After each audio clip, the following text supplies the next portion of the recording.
বিশ্বনবী মুহাম্মদুর রাসূলুল্লাহ সাল্লাল্লাহু আলাইহি ওয়াসাল্লাম তিনি এই ধরা পৃষ্ঠে জন্ম নিয়েছিলেন। আল্লাহ পাক তাকে দুনিয়াতে নবী করে পাঠিয়ে দিয়েছিলেন। তিনি যদি দুনিয়াতে জন্ম না নিতেন আমাদের কি অবস্থা হতো? দুনিয়ার জমিনে তিনি জন্ম নিয়েছেন, আমরা কোন অবস্থায় জীবন যাপন করছি? আসলে এই পার্থক্যটা বুঝতে গেলে নবী যে যুগে জন্মগ্রহণ করেছে ওই যুগটা আপনাকে বুঝতে হবে, আর নবী আসার পর যুগের যে পরিবর্তন ঘটে গেছে সেটাও আপনাকে সুন্দর করে জানতে হবে, বুঝতে হবে। নবী আসার আগে যুগ জমানাটা কেমন ছিল আর নবী আসার পরে ওই যুগ জমানাটা কেমন হয়েছে, এই দুটো যুগ জমানা যদি আপনি ভালো বুঝতে পারেন তবেই তো নবী মুহাম্মদুর রাসূলুল্লাহ সাল্লাল্লাহু আলাইহি ওয়াসাল্লামের যোগ্যতা, দক্ষতা আর কর্মক্ষমতা বুঝবে। আগেরটাও জানতে হবে, ও আগে এত খারাপ ছিল আর রাসূল আসার পরে এত ভালো হলো, বাহ মাশাআল্লাহ।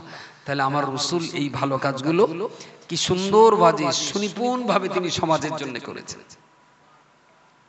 মুফতি সাহেব একটু আগেই বলছিলেন জাহেলিয়াত যুগের সেই সমস্ত ঘটনা, কন্যা সন্তানদের মাটিতে পুঁতে ফেলে দেওয়া, নারী জাতির কোনো সম্মান ছিল না, মারামারি, খুন খারাপি, রক্তারক্তি সমাজে লেগেই থাকতো, যুদ্ধ বিগ্রহ, শিশু হত্যা, নরহত্য। এক কথায় এমন কোন পাপ ছিল না যে পাপটা মক্কা মদিনাতে হতো না। শুধু মক্কা মদিনা বলবো না, সেই যুগে তাম দুনিয়া জুড়ে এই রকম অন্ধকার ছিল, তবে তার ভিতরে মক্কাটা ছিল আরো বেশি। আর যেখানটায় বেশি অন্ধকার সেখানটাতেই দরকার হলো সবচেয়ে বড় আলোটা, সবচেয়ে বড় আলো, সবচেয়ে বেশি অন্ধকার যেখানে সেখানে সবচেয়ে বড় আলোটা দরকার। তা নিলে তো অন্ধত্ব দূর হবে না। প্রিয় রাসূল সাল্লাল্লাহু আলাইহি ওয়াসাল্লাম এই আরব, এই মক্কা, এই মদিনার মাটি কি ছিল আর তিনি কি করলেন?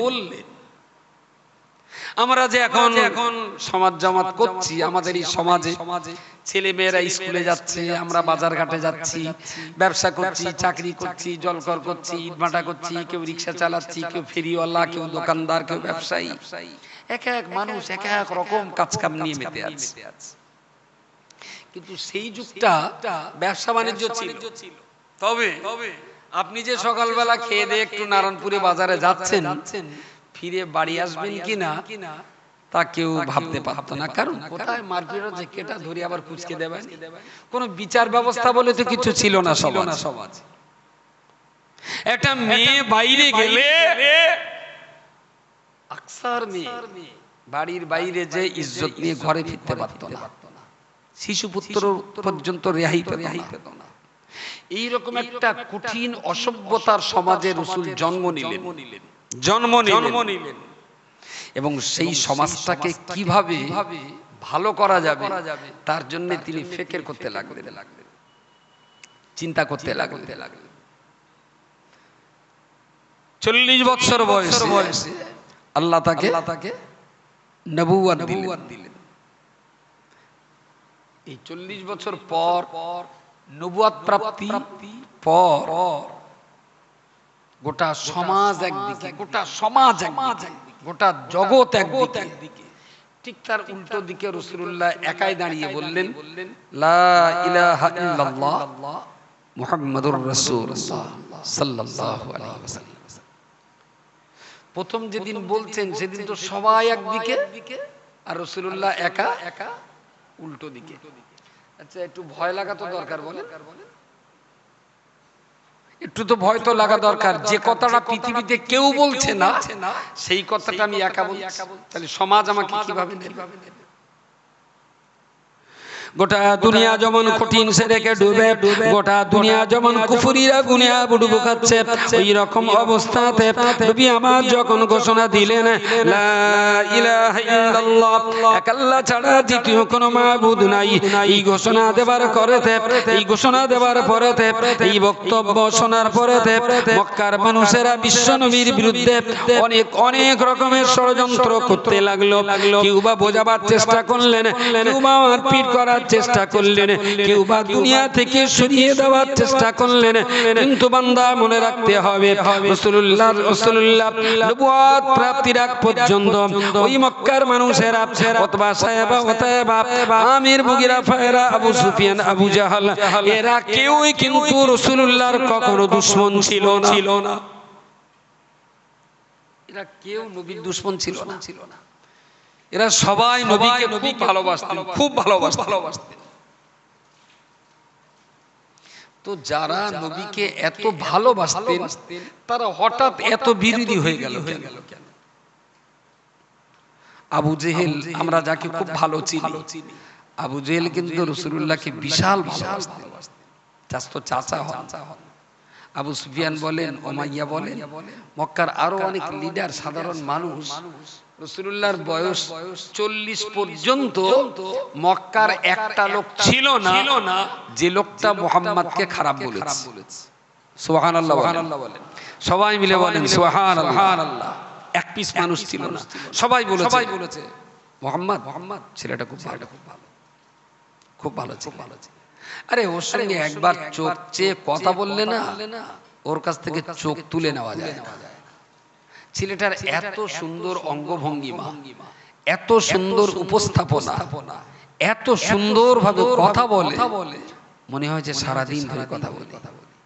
খুব সব জীবনে কোনোদিন কারুর ফাঁকি দেয়নি, এই বয়স পর্যন্ত কোনোদিন কারুর চড় মারা তো দূরের কথা, একটা চিমটিও কাটিনি, কোনোদিন মিথ্যা নয়, সারা জীবনটাই সত্য কথা বলেছে। ছেলেটা খুব ভালো ছিল, ভীষণ ভালো ছিল।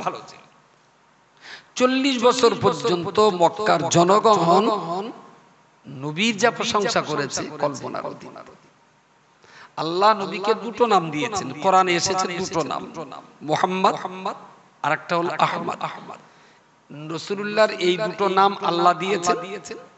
আর নবী যে সমাজে জন্মগ্রহণ করেছিলেন ওই সমাজের লোক নবীকে দুটো নাম দিয়েছেন, একটা হলো আল আমিন আর একটা হলো আস-সাদিক। সুবহানাল্লাহ, একটু জোরে বলেন দিন সুবহানাল্লাহ। আল আমিন আস-সাদিক। আমাদের এই নারায়ণপুরে খুঁজলে পাওয়া যাবে। আধার কার্ডে নাম রয়েছে রশিদা, বাড়ির লোক সবাই ডাকে পুটে কুকি। আধার কার্ডে নাম রয়েছে মোহাম্মদ গোলাম রসুল, গ্রামের লোক চেনে ভদা। এরা আছে না দুটো নাম এই গ্রামে নেই, ও সব গ্রামে আছে। একটু যদি স্টাইল হয় তাইলে আবার বাপি, সোনামণি, একটু আবার বড় লোকের বাড়ি গেলে একটু ভদা গে, আবার ওখানে বড় লোকের বাড়ি গেলে একটু বাপি টাপি হয়, বাপি পল্টু এসব। আসলে আমাদের সমাজে দুটো নামের যে প্রচলন আর রাসূলুল্লাহর যে দুটো নাম, এটা কিন্তু নবীর দুটো নামের সঙ্গে আমাদের সমাজের প্রচলিত দুটো নামের কোনো সম্পর্ক নেই। রাসূলুল্লাহর দুটো নাম দুটোই কার দেওয়া? আল্লাহর দেওয়া। আল্লাহ পাক রব্বুল আলামিন নবীর একটা নাম দিয়েছিলেন মুহাম্মদ।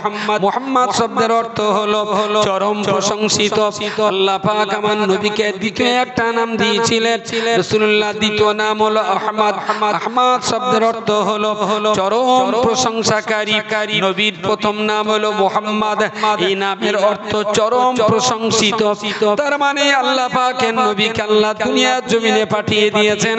तमाम দুনিয়া আমার নবীকে যেভাবে প্রশংসা করেছে, तमाम দুনিয়া নবীর প্রশংসা করেছে। স্বয়ং আল্লাহ আমার নবীর প্রশংসা করেছেন, तमाम দুনিয়ার জনগণ রাসূলুল্লাহর প্রশংসা করেছেন। তাই তো আল্লাহ বললেন আমার নবী মুহাম্মদ, তার মানে বিশ্বের মানুষের সবচেয়ে বেশি প্রশংসা আমার নবী মুহাম্মদ পেয়েছেন। জোরে বলুন সুবহানাল্লাহ। তাই তিনি চরম প্রশংসিত। নবীর প্রশংসা দুনিয়াতে সবচেয়ে বেশি। এত প্রশংসা আর কেউ পায়? আমার কথা যদি আপনার বিশ্বাস না হয়, তা যারা বুড়ো হয়ে গেছেন, আপনাদের তো 12 বেজে 13 বেজে গেছে, আপনাদের বোঝানো যাবে। ছোট ছোট বাচ্চা আছে যারা, ওরা নিশ্চয়ই ভালো বুঝবে। আমার এই ডিভাইসটার ভিতরে গুগল বলে একটা অপশন আছে না, গুগল গুগল বোঝে কেডা? ওই গুগল বোঝেন না? হ্যাঁ তো একটু হ্যাঁ করে, না হলে আপনাদের তুই বুড়োর তালে দিয়ে দেবো বলেছ। গুগল বলে এর একটা কিছু আছে যেটা বুড়ো মানুষ ও বোঝাতে পারবো না। এখন এই গুগলে যদি আপনি লিখে দেন Karl Marx, Lenin, Stalin, Genghis Khan, Hitler, Mahatma Gandhi, Netaji Subhas Chandra Bose, শুধু লিখে দেবেন আমি নেতাজি সুভাষচন্দ্র বসুর জীবনী পড়তে চাই, গুগল সঙ্গে সঙ্গে নেতাজির লেখা দিয়ে দেবে। লিখে দেন আমি নেপোলিয়ন বোনাপার্টের ইতিহাস জানতে চাই, অনেক পৃষ্ঠা নেপোলিয়ন বোনাপার্টের ইতিহাস আপনি পেয়ে যাবেন।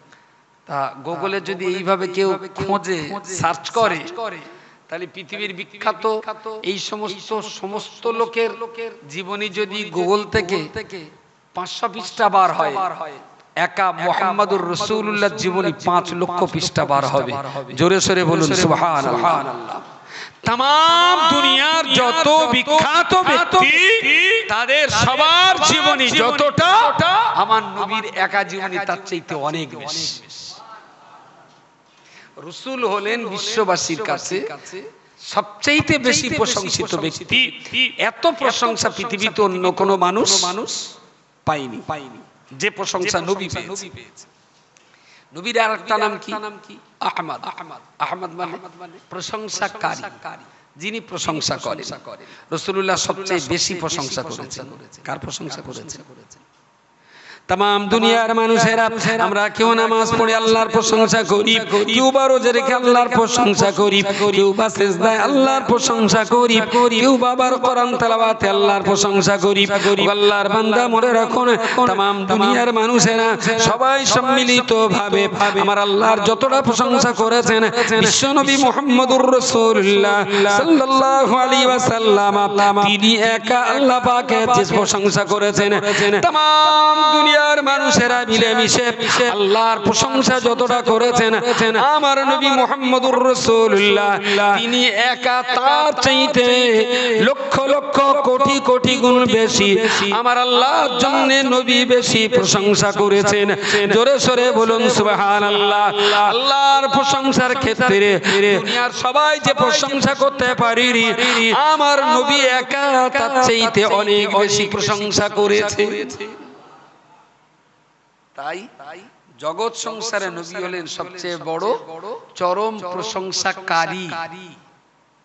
আল্লাহর প্রশংসা নবী যা করেছে আর কেউ তা পারবে না। আবার নবী যা প্রশংসা পেয়েছেন পৃথিবীর আর কেউ অত প্রশংসা। আল্লাহর দেওয়া এই দুটো নাম একটু হ্যালো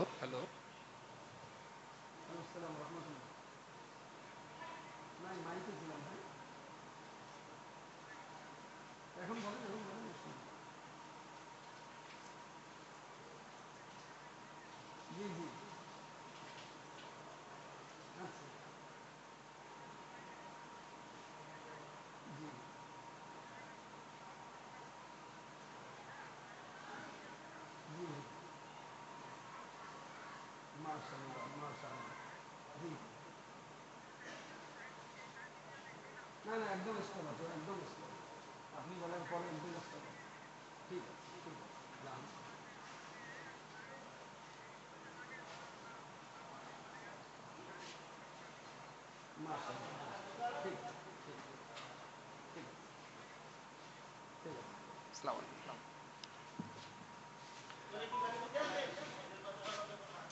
তাহলে আল্লাহর দেওয়া রাসূলের জন্য দুটো নাম মুহাম্মদ আহমদ।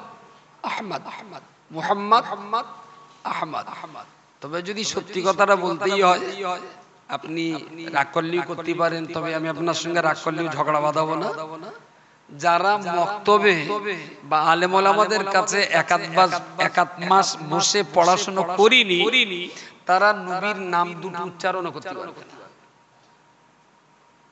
মুহাম্মাদুন আহমাদুন, মুহাম্মদ আহমদ, এই দুটো নাম উচ্চারণ করতে গেলেও 2-4 মাস একটু পড়াশোনা লাগে। তা না হলে নবীর নামটা উচ্চারণ করতে পারবেন না। যারা আরবি একটু পড়াশোনা করেনি, আপনি কোটি টাকার মালিক হতে পারেন, কিন্তু কলমাটা শুদ্ধ করে পড়ার হিম্মত আপনার নেই। এই জন্য পড়াশোনাটা ইসলামের জন্য খুব জরুরি। আমরা চাকরি বাকরির জন্য পড়ি, আমরা ব্যবসা করার জন্য পড়ি, চাষাবাদের জন্য পড়ি, কিন্তু ইসলামের জন্য আমাদের পড়াশোনাটা খুব দুর্বল পয়েন্ট, খুব দুর্বল জায়গায়। ইচ্ছা করলে অনায়াসেই 60-70-80 বছর বয়সে কোরআনটা শেখা যায়, আর আরবিটা একবার শিখে নিতে পারলেই নামাজ, কালাম, তেলাওয়াত আর জিকির আজগার যা কিছু সব আপনার জন্য অনেক সহজ হয়ে যেত। কিন্তু দুর্ভাগ্য পড়া কপাল আপনাদের, আপনারা পড়ার পাগল না, শুধু শোনার পাগল, শুধু শোনার পাগল। ওয়াজ করলি বেলা ডোবাতে বেলা ওঠা বলতো ওই ভাব বুঝে ওয়াজ শুনবে, কিন্তু এত শুনে লাভ কি হবে যদি আপনার ভেতরে একটু পড়া না থাকে? চেষ্টা করুন একটু কোরআনটা শেখার। আর আমি